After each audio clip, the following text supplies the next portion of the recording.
একটা মহিলারা ধর্ষণ করে ফালাইতে যায়, এটা কত বড় নির্মম ব্যাপার। পুরুষ নামে সে কলঙ্ক, কুকুরের চেয়ে অদম।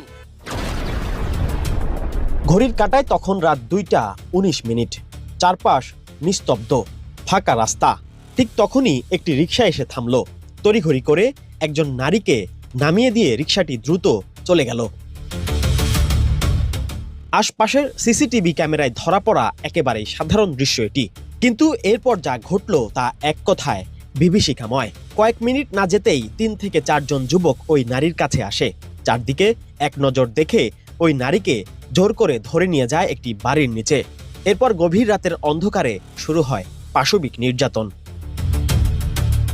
এভাবে বিচার না হয় ভাই, দেশের মানুষ কোথায় যাবে? কোন আমার মা, আমার মেয়ে, বোন, আজকে আমার সন্তান আমি স্কুল কলেজে পাঠামো, দেখা যায় টিচারের হাতে ধর্ষণ হইতেছে। এইরকম ভাবে যদি চলতে থাকে তাহলে তো দেশের বিচার ব্যবস্থা